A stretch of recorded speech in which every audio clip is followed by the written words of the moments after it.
문재인 대통령과 그 옆에 있는 여성, 저 여성분은 뭐 통역사겠죠, 그쵸? 이 두 사람을 제외해놓고 나머지 모든 사람들은 지금 서로 얘기하느라 바쁩니다. 반갑습니다. 송주준입니다. 문재인 대통령의 방미 일정이 사실상 마무리되고 있는데요. 이번에 방미를 그냥 한마디로 제가 축약해서 말씀을 드리면 설치다가 망신당했다, 이렇게 제가 말씀드릴 수 있을 것 같습니다. 흥미로운 것은 무엇이냐? 사건은 하나입니다. 사실도 하나고요, 현실도 하나예요. 그런데 그 한 가지의 사건을 바라보는 지금 관점 자체가 너무나 차이가 많이 난다라는 것입니다. 제가 바라보는 관점과 청와대 그리고 문재인 대통령 지지자들이 바라보고 있는 관점이 너무 차이가 많이 납니다. 한번 살펴봐야 되겠습니다. 도대체 김정숙과 문재인은 바이든 정부로부터 무시를 당한 거냐, 당하지 않은 것이냐, 진실이 무엇인지 같이 한번 좀 보시죠. 자, 문재인 대통령이 해외 정상들과 만날 때 뻘쭘해하는 모습은 한두 번 나타난 모습이 아닙니다. 이번에 방미의 분위기도 요 한 가지 사진을 통해 가지고 그대로 우리가 얘기할 수 있을 것 같은데요. 문재인 대통령과 그 옆에 있는 여성, 저 여성분은 뭐 통역사겠죠, 그쵸? 이 두 사람을 제외해놓고 나머지 모든 사람들은 지금 서로 얘기하느라 바쁩니다. 저는 처음에 저 사진을 보고 연출된 거다, 조작이 된 거다, 그렇게 생각이 들었습니다.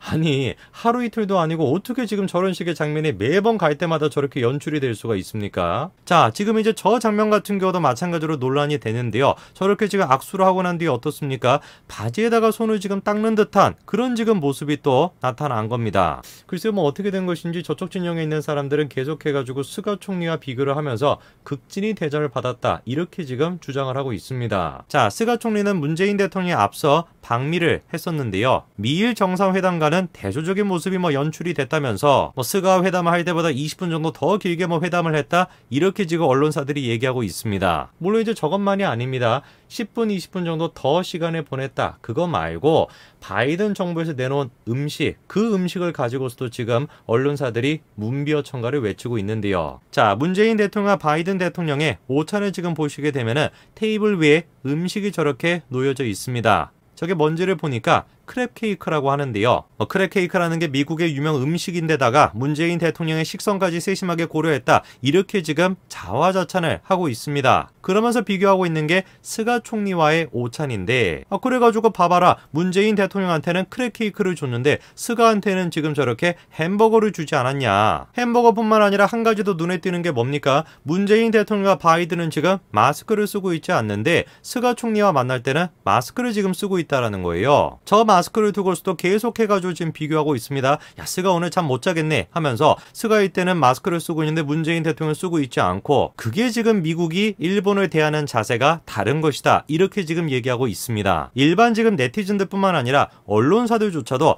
마스크를 벗었다라는 거에 대해서 대단히 지금 미국이 극진한 대접을 했다, 이렇게 지금 보도하고 있는데요. 정말 사실일까요? 바이든 정부는 문재인 대통령을 더 극진히 대접하고 스가 총리를 무시했기 때문에 스가한테는 햄버거를 주고 뭐 문재인 대통령한테 크랩 케이크를 주고 그렇게 했던 것이고, 그리고 스가를 만날 때는 계속해가지고 이중으로 마스크를 썼었는데 문재인 대통령 만날 때는 극진한 대접을 하기 위해서 마스크를 벗었던 것일까요? 당연히 사실일 리가 없습니다. 문재인 대통령을 만날 때는 이미 미국에서 어떤 상황이었기 때문에 그래요? 마스크를 벗는 거에 대해 가지고 권고한 상황이기 때문에 그렇습니다. 5월 중순쯤이 돼서 미국에서는 뭐를 권고를 했습니까? 백신을 맞은 사람은 마스크를 쓸 필요가 없다, 이게 5월 중순쯤에 나온 얘기입니다. 그런데 스가 총리가 미국을 방문한 게 언제입니까? 4월 달이죠, 그죠? 그러니까 그때는 그런 식의 권고가 없었으니까 당연히 백신을 맞았을지라도 마스크를 쓰고 있었어야 되는 것이고, 문재인 대통령의 방미를 한 것은 5월 말쯤에 간 거다 보니까 당연히 그런 식의 권고가 있고 난 뒤라서 마스크를 벗고 있었던 거, 그게 다입니다. 또 지금 문재인 대통령과 언론사들이 대단한 성과다라고 내세우는 것이 뭐가 있습니까? 자, 보시게 되면 가운데 계시는 노인 한 분이 메달이 지금 저렇게 목에 걸려져 있는 게 보이죠? 저분이 어떤 분이냐? 참전용사였던 라이프 퍼켓 예비역 대령입니다. 미국에서 명예훈장이라고 하는 거 뭐 말해서 뭐 하겠습니까?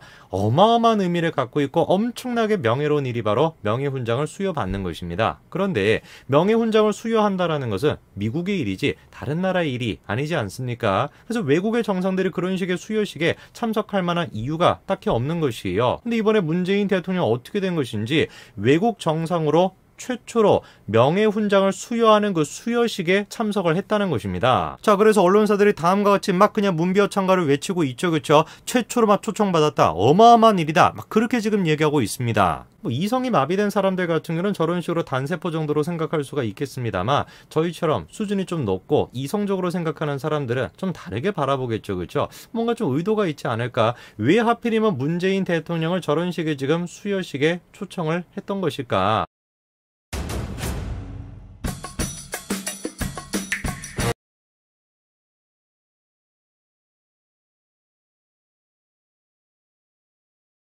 바이든 대통령이 이렇게 지금 얘기를 합니다. 수여식에서 200억 고지는 중국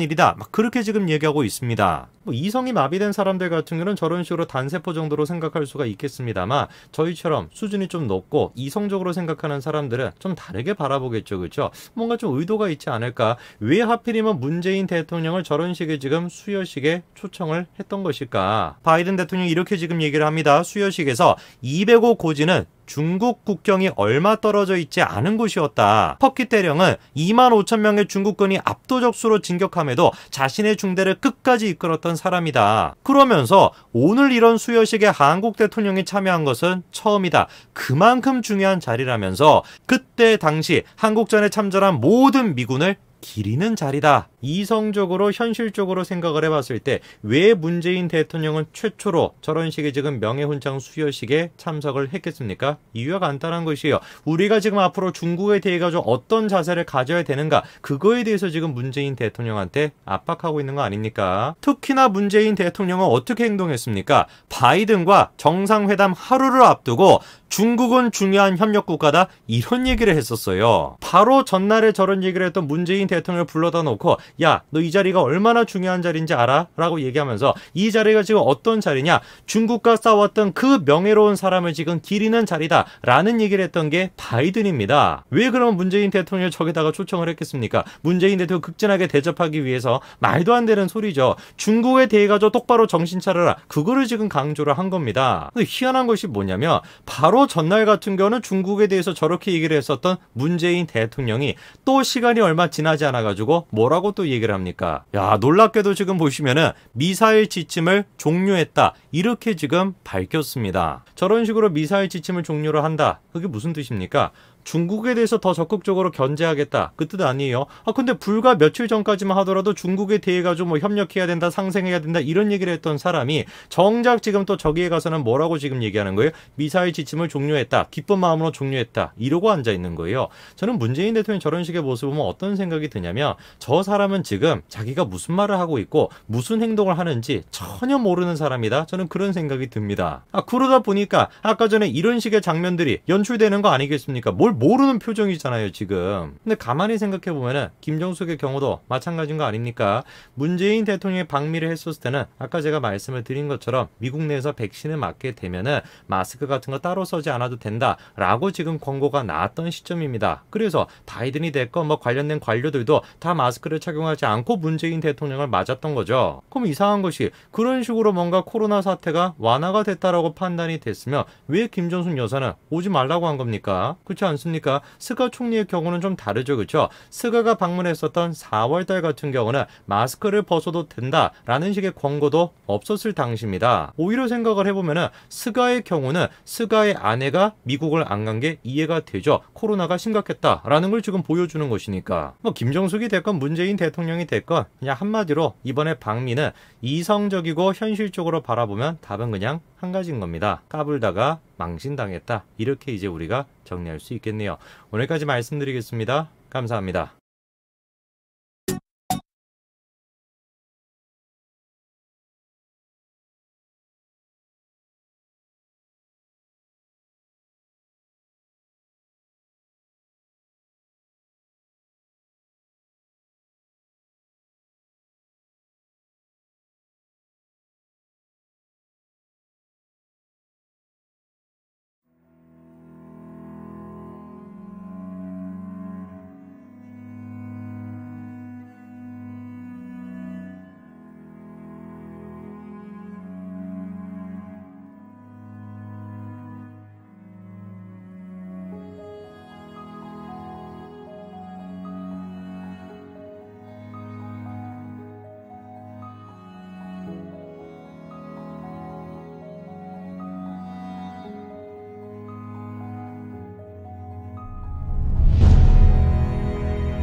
정치권은 정말 혼란스러운 것 같습니다. 반갑습니다. 송주준입니다. 요즘 들어서 정치권은 정말 혼란스러운 것 같습니다. 국민의힘에서 당대표를 지금 누구로 만들어야 되는가, 그것 때문에 지금 혼란스럽기도 한데요.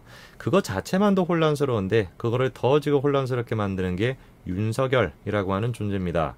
영상을 보고 계시는 분들은 윤석열 검찰총장에 대해서 어떤 생각을 갖고 계시나요? 제가 가지고 있는 생각은 간단합니다. 윤석열 검찰총장이 자신의 과거의 과오에 대해서 아무런 사과도 없이 사실상 지금 측근의 얘기를 통해서 들어보면은 자기가 뭘 잘못했냐 이렇게 지금 얘기하고 있지 않습니까? 그런 지금 상황에서 국민의힘 내부에서 윤석열 검찰총장이 이 표를 얻을 수 있으니까, 지지율을 좀 끌어올릴 수 있으니까 무턱대고 그냥 윤석열을 들여와야 된다라는 지금 주장에 대해선 저는 전혀 동의할 수가 없습니다. 기가 막힌 사실은 당대표를 하겠다라고 얘기하고 있는 대부분의 지금 후보들이 윤석열을 내가 국민의힘으로 데려오겠다, 이거를 지금 내세우고 있다라는 사실입니다. 대표적인 그런 사람으로는 김웅을 들 수도 있겠죠. 그렇죠? 윤석열만 데려오면은 모든 게 다 해결될 수 있다, 그렇게 지금 얘기하고 있습니다. 당연히 김웅이 생각할 때는 그렇겠죠. 김웅이야말로 김종인 라인의 대표적인 사람이다 보니까 김종인의 생각을 그대로 지금 앵무새처럼 얘기하고 있는 거 아닙니까? 한번 두고 보십시오. 지금이야 단기적으로 윤석열에 대한 지지율이 조금 나오니까 그런 식으로 지금 자기가 윤석열을 데려오겠다라고 얘기하는 게 유리한 것처럼 여겨지시죠. 그렇죠? 한번 두고 보십시오. 장기적으로 그것이 자기한테 어떤 독이든 성배가 될지 김웅 씨가 직접 한번 마셔보시기 바랍니다. 김웅뿐만 아니라 마찬가지입니다. 유튜버들 중에서도 지금 윤석열에 대해 가지고 계속해가지고 무턱대고 띄우기를 하고 있는 그런 사람들이 있는데, 그분들 또한 마찬가지로 지금 독이 든 잔을 드시고 계시는 거예요. 윤석열을 국민의힘 안으로 들여와야 되냐, 안철수를 마찬가지로 합당을 해야 되냐, 당연히 들여와야 되고 당연히 합당을 해야 되는 게 맞죠. 그런데 윤석열의 과오에 대해서 아무런 우리가 비판도 없이 윤석열이 어떤 식으로 이명박 박근혜 정권을 갖다가 몰락시켰는지, 그리고 이재용 삼성 부회장을 어떤 식으로 지금 몰락을 시켰는지, 그거에 대한 아무런 반성도 없이 무턱대고 그냥 들어와야 된다, 저는 도저히 동의할 수가 없습니다. 흥미로운 것은 무엇이냐면 정치권 내부에서는 지금 계속해가지고 윤석열을 데려와야 된다, 중도와 지금 우리가 합쳐가지고 그래야지 대선을 이길 수 있다, 이런 식의 지금 분위기가 만들어지고 있는데, 정작 언론사들은 좀 다른 입장을 지금 가지고 있다라는 것입니다. 제가 한번 질문해 볼까요? 박근혜 대통령을 탄핵을 시킬 때 가장 주도적으로 나섰던 언론사들이 누굽니까? JTBC, 중앙일보, 거기가 이제 주축이 됐었고, 조선일보와 동아일보 또한 마찬가지로 언거주춤으로 좀 동의하듯이 그렇게 이제 움직였었죠. 워낙에 국민들의 관심이 그때는 박근혜 전 대통령 탄핵을 시켜야 된다라는 식의 생각이 너무나 강력하다 보니까 조선과 동아일보 또한 마찬가지로 어부지리로 거기에 동의할 수밖에 없었습니다. 자, 그런데 동아일보가 이번에 놀라운 고백 한 가지를 했습니다. 바로 박근혜 전 대통령의 탄핵 자체가 잘못됐다라고 하는 취지의 글을 지금 쓴 것인데요. 오늘 저는 영상을 통해서 동아일보가 어떤 식의 지금 신경 변화가 생겼는지 그거에 대한 이야기를 좀 말씀드리고자 합니다. 같이 한번 보시죠. 박근혜 정권 당시의 동아일보의 기사입니다. 박근혜 대통령에 대해 가지고 이런 식으로 비판하는 기사를 쏟아냈었죠. 자, 그런데 이런 동아일보가 완전히 지금 생각이 바뀐 것 같은데요. 이번에 송평인 논설위원이 다음과 같은 칼럼을 썼습니다. 윤석열, 안철수, 국민의힘이 이기는 연대라고 하는 칼럼인데요. 칼럼의 내용을 제가 좀 읽어드리겠습니다. 이준석과 초선 의원인 김웅은 당대표에 도전하면서 대선 후보 지지율 1위를 달리고 있는 윤석열의 역임을 전면에 내세웠다. 실은 주호영 같은 중진들 또한 마찬가지로 윤석열 영입을 거론하고 있다. 주장하는 강도의 차이가 있을 뿐이다. 자, 그런데 이제 놀라운 이야기를 합니다. 하지만 보수 진영에서 탄핵의 강은 유승민이 바란 대로 아무 일도 없었다라는 듯이 건너기는 어렵다. 굉장히 지금 날카롭게 지적을 하고 있죠. 송평인 논설위원이 뭐라고 지금 얘기를 하는 겁니까? 김웅 같은 사람들이 지금 윤석열 검찰총장의 영입을 전면으로 내세우고 있다, 이렇게 지금 이야기를 시작하고 있습니다. 그런데 그 뒷부분에는 뭐라고 지금 얘기를 하고 있어요? 유승민이 바라는 대로 탄핵의 강은 아무 일도 없었다라는 것처럼 건널 수가 없다, 이렇게 지금 얘기하고 있습니다. 사실상 김웅이라고 하는 사람 자체가 누구 계에 있다, 누구 밑에 있다, 유승민 밑에 있다, 김종인 밑에 있다 라는 거를 지금 지적을 하는 것이죠. 자, 그리고 이제 동아일보는 박근혜 전 대통령의 탄핵에 대해 가지고 놀라운 지금 평가를 내립니다.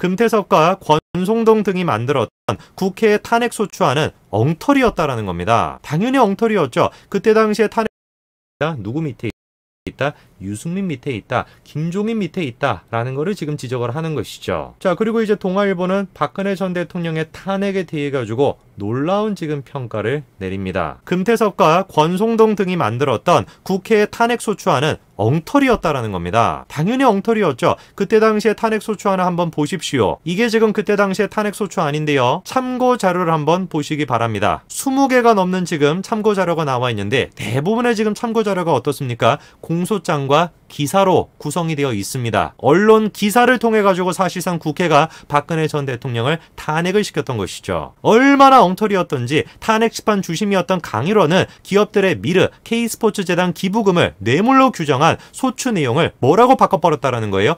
헌법상의 영업자유 침해로 슬쩍 바꿨다라는 겁니다. 사실상 검사의 공소장을 판사가 멋대로 바꾼 것이나 다름없는 것이죠. 한마디로 얘기해서 뭘 한 거예요? 직권 남용을 한 겁니다. 헌법재판소가 뭐라고 무슨 권리를 가지고 국회에서 제출한 그 탄핵소추안의 내용을 갖다가 바꿀 수가 있습니까? 엄청난 지금 직권 남용을 한 것이죠. 이 말도 안 되는 탄핵소추안, 이 말도 안 되는 직거래를 가지고 박근혜 전 대통령 탄핵시킨 사람이 누굽니까? 바로 윤석열이죠. 그 윤석열은 미르 K스포츠재단 기부금을 뇌물로 기소했으나 법원에서도 그거는 인정되지 않았습니다. 수많은 재계 인사들이 나와서 뭐라고 했습니까? 그거는 뇌물이 아니었다라는 거예요. 이재용도 마찬가지인 것이고 최태원도 마찬가지인 것이고 구본모 또한 마찬가지로 그게 뭐가 문제가 되는 것이냐? 이해가 잘 안 된다라는 것입니다. 국가가 어떤 식의 사업을 추진합니다. 문화를 발전시키기 위해서, 스포츠를 발전시키기 위해서 그런 식의 사업을 추진을 합니다. 그리고 기업들에게 부탁을 하는 것이죠. 나라가 발전하는 길인데, 경제가 발전하는 것이고 문화가 발전하는 길인데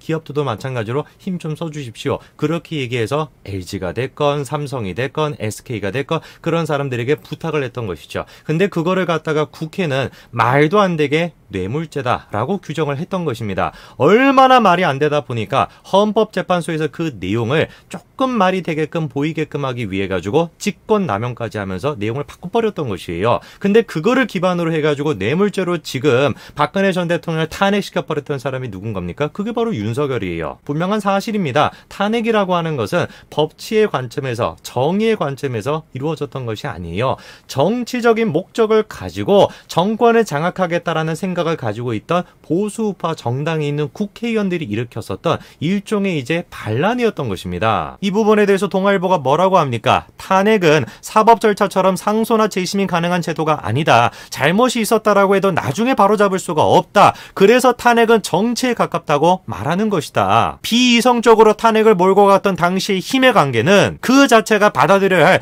엄연한 역사적인 사실이다. 한마디로 탄핵이 정치적으로 이루어졌다라는 것이죠. 그런데 그런 식의 탄핵에 대해서 이성적 제동을 걸기는커녕 오히려 관행의 범죄와 등으로 가속기를 밟고 박근혜 탄핵을 넘어 이명박까지 사실상 탄핵을 했던 윤석열을 국민의힘으로 영입한다라는 건 탄핵을 기정사실로 받아들이는 것과는 또 다른 문제라는 것이죠. 국민의힘이 사는 방법은 간단합니다. 윤석열 들어와야 됩니다. 안철수와 합당을 해야 됩니다. 그러나 국민의힘의 정체성이 사라지면서 윤석열을 마구잡이로 들어오고 안철수는 마구잡이로 들어오는 건 아무런 의미가 없습니다. 윤석열의 과거의 과오에 대해서 우리가 책임감 있게 물을 수 있는 용기, 그 용기야말로 국민의힘의 정체성인 거 아닐까요? 그것조차 지키지 못한다라고 한다면 애당초 국민의힘이 뭐하러 존재할 이유가 있겠습니까? 오늘까지 말씀드리겠습니다. 감사합니다.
제가 박근혜 전 대통령에 대한 얘기를 하면은 가장 많이 듣는 얘기 중에 한 가지가 박근혜 전 대통령 무능력한 그런 대통령 아니었냐 이런 얘기를 듣고요. 반갑습니다. 송주준입니다. 오늘 저는 박근혜 전 대통령에 대한 이야기를 좀 해보도록 하겠습니다. 제가 박근혜 전 대통령에 대한 얘기를 하면은 가장 많이 듣는 얘기 중에 한 가지가 박근혜 전 대통령 무능력한 그런 대통령 아니었냐 이런 얘기를 듣고요. 그리고 두 번째가 탄핵은 정당한 거 아니었냐 이 이야기를 가장 많이 듣습니다. 저는 근데 첫 번째로 박근혜 전 대통령이 무능했다라고 하는 생각에 동의하지 않습니다. 현재 지금 문재인 대통령을 봤었을 때 누가 도대체 무능한지는 그대로 나와 있는 거 아니겠습니까? 그리고 두 번째 문제가 되는 것이 박근혜 전 대통령의 탄핵과 관련된 문제입니다. 영상을 보시는 분들은 박근혜 전 대통령의 탄핵이 정당했다고 생각을 하시나요? 당연히 대부분의 분들이 정당하지 않았지라고 생각을 하실 겁니다. 그러나 어떤 분들은 또 마음 한쪽에서는 그래도 탄핵이 되기는 됐는데 뭔가 문제가 있었던 건 아닌가 이런 생각을 하실 수도 있을 겁니다. 바로 그렇기 때문에 제가 몇 차례에 걸쳐 가지고 박근혜 전 대통령의 탄핵이 뭐가 잘못됐는지에 대해 가지고 말씀을 드려왔습니다. 박근혜 전 대통령에 대한 평가는 사람마다 전부 다 다를 수 있습니다. 나는 무능하다라고 생각해, 나는 좋다라고 생각해, 다 다를 수가 있죠. 그러나 탄핵에 대한 판단만큼은 모두가 다 똑같은 생각을 가져야 됩니다. 왜냐?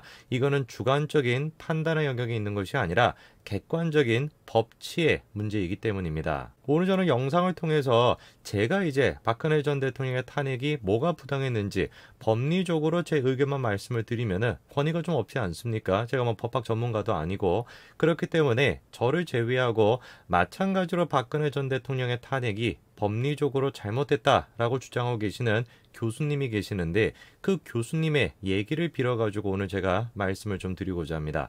어떤 내용인지 같이 한번 좀 보시죠. 자, 최근 들어가지고 박근혜 전 대통령의 탄핵이 부당했다, 법리적으로 부당했다라고 주장하시는 분이 계십니다. 그분은 바로 한석훈 성균관대학교 교수님인데요. 자, 한석훈 교수님이 최근에 펜앤드마이크에서 박근혜 전 대통령의 탄핵의 부당성에 대해 가지고 1시간 가까이 되는 아주 긴 인터뷰를 가지셨는데요.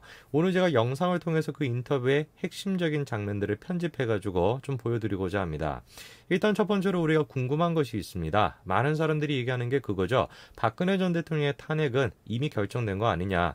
헌법재판소에서 그런 식으로 결정이 나와 있는데 어떻게 그거에 대해 가지고 우리가 옳다 그르다를 얘기할 수가 있냐. 라고 많은 분들이 생각을 하십니다. 그 부분에 대해 가지고 한 교수님이 다음과 같이 말씀하십니다. 판결 자체에 대해서 그게 대법원에서 확정됐기 때문에 마치 이 판결에 대해서 비판하게 되면 일반적인 인식과 좀 동떨어진 얘기를 하는 것이다. 그런데 마치 그 판결을 금과 옥조처럼 생각해가지고 반대하면 반대하는 자체를 비난하는 그거는 적절한 태도가 아니라고 봅니다. 헌법재판소의 결과가 나와 있는 상태입니다. 그 결과를 우리가 뒤집어 엎을 수는 없어요. 바꿀 수는 없습니다. 그러나 그 판단이 옳았냐 잘못됐냐 그것만큼은 우리가 당연히 생각할 수가 있는 것이죠. 오히려 헌법재판소의 결과이기 때문에 이 결과에 대해서 아무 소리도 하지 마라. 이 결과는 지금 신성한 것이다 라고 얘기하는 거 그것이야말로 반헌법적인 거 아니겠습니까? 그리고 이런 면에서 우리가 헌법재판소의 판결을 생각을 해봤을 때 문제가 있다라고 얘기할 수밖에 없습니다. 그 이유가 무엇이냐? 한 교수님이 다음과 같이 지적하죠. 정작 그 탄핵 사유가 나중에 많은 부분이 무죄가 됐어요. 그러면 탄핵을 소추결한 거 그것이 과연 옳은 행동이었느냐 하는 것도 한번 돌아볼 필요가 있는 것이고. 자, 한 교수님이 지금 뭐라고 얘기하십니까? 박근혜 전 대통령의 탄핵의 근거가 됐던 많은 혐의들, 그 혐의들 가운데 대부분이 또 어떻게 된 거예요? 무죄 판결이 나왔다라는 겁니다. 그럼 우리가 생각을 해봐야죠. 정치적인 문제가 아니라 상식적으로 생각을 해보자라는 겁니다. A라고 하는 혐의를 근거로 해가지고 탄핵을 시켰어요. 근데 나중에 시간이 지나고 난 뒤에 A는 무죄가 나왔습니다. 그러면 그런 탄핵을 정당한 탄핵이라고 우리가 할 수가 있겠습니까? 물론 그렇게 생각해 볼 수가 있겠죠. 이런 게 소수다. 나중에 무죄로 밝혀진 것이 몇 개가 안 된다라고 한다면 그냥 넘어갈 수도 있을 겁니다. 근데 문제가 뭐냐면 몇 개 적은 게 아니라 대다수가 그렇다라는 겁니다. 자, 지금 이거를 보시게 되면은 지금 적혀 있는 모든 것들이 전부 다 뭐냐? 박근혜 전 대통령의 탄핵 사유로 쓰였던 모든 지금 혐의들입니다. 그 혐의들이 지금 전부 다 나와 있는 거고요.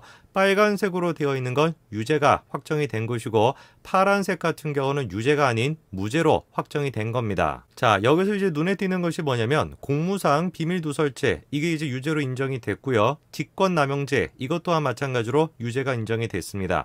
그리고 세 번째로 살펴봐야 되는 게 뇌물죄, 강요죄는 무죄가 나왔다라는 것이에요. 자, 여기서 이제 제일 중요한 얘기가 나옵니다. 아까 전에 화면에 있던 것이 박근혜 전 대통령의 탄핵의 근거로 쓰였던 모든 혐의가 다 적혀져 있는 겁니다. 그 혐의를 딱 세 가지로 축약할 수가 있어요. 하나가 공무상 비밀누설, 그리고 두 번째가 직권남용, 그리고 세 번째가 뇌물죄, 강요죄입니다. 근데 중요한 것이 뭐냐면 공무상 비밀누설이 됐건 직권남용이 됐건 이거 자체가 그렇게 중한 범죄가 아닙니다. 이거는 뭐 형량으로 따진다라고 한다면 2년, 5년 이 정도가 나올 정도로 그렇게까지 중한 범죄가 아니에요. 중요한 것은 무엇이냐면 뇌물죄, 강요죄 이게 제일 중요한 것입니다. 받은 금액이 만약에 1억 원을 넘었다라고 하는 게 인정이 된다면 최고 무기징역까지 나올 수 있는 게 뇌물죄입니다. 자, 그러면은 탄핵의 근거로 쓰였던 박근혜 전 대통령의 뇌물죄의 핵심이 뭡니까? 최서원 씨가 일단 있죠. 박근혜 전 대통령이 최서원 씨의 개인적인 이익을 위해 가지고 대기업들에게 강요를 해가지고 최서원 씨한테 뭔가 뇌물을 주도록 했다. 이게 이제 박근혜 전 대통령 탄핵의 뇌물죄의 핵심 내용입니다. 그런데 재미난 것이 뭔지 아십니까? 강요죄가 박근혜 전 대통령은 모든 강요죄가 전부 다 유죄가 아닌 무죄가 나왔다라는 것입니다.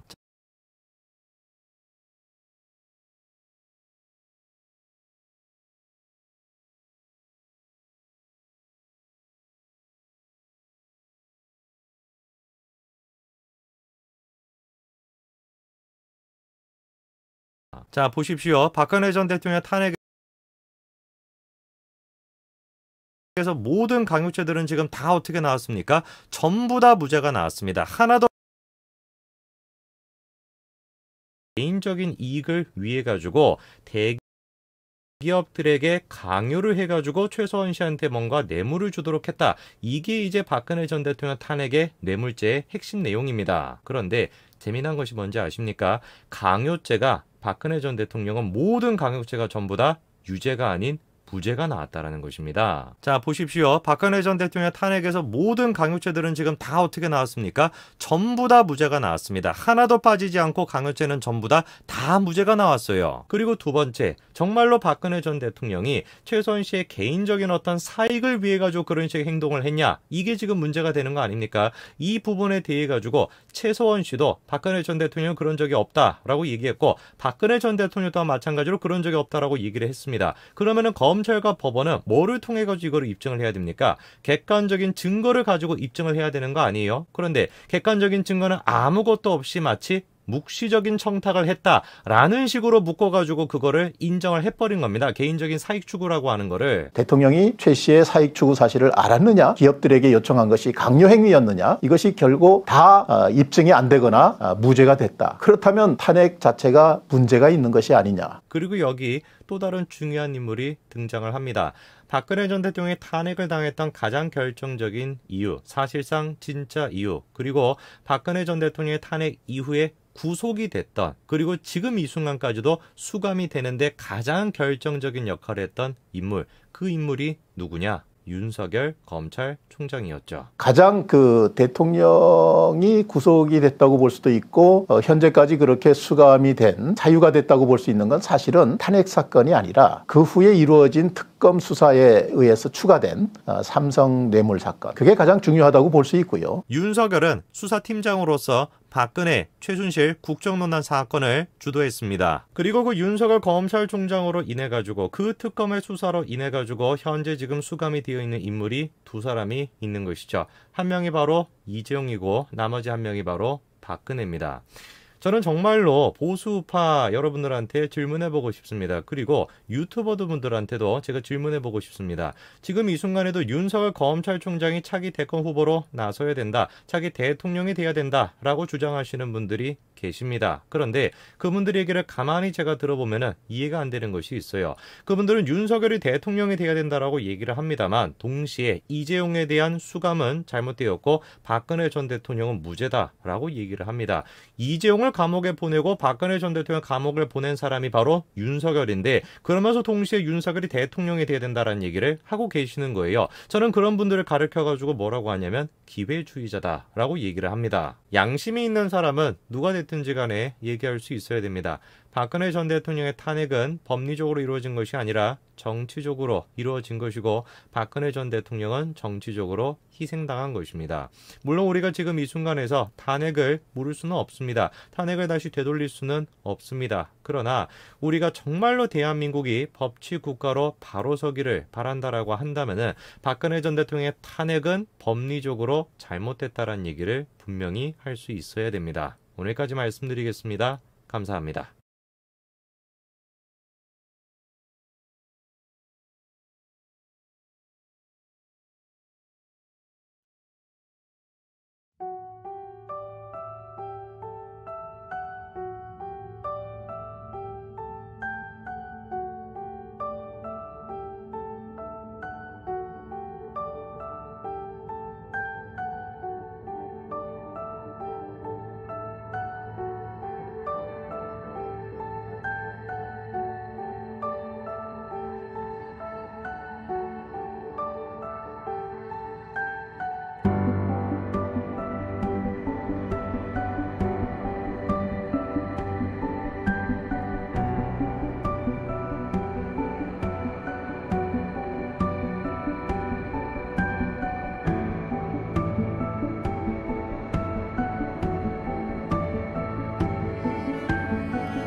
음.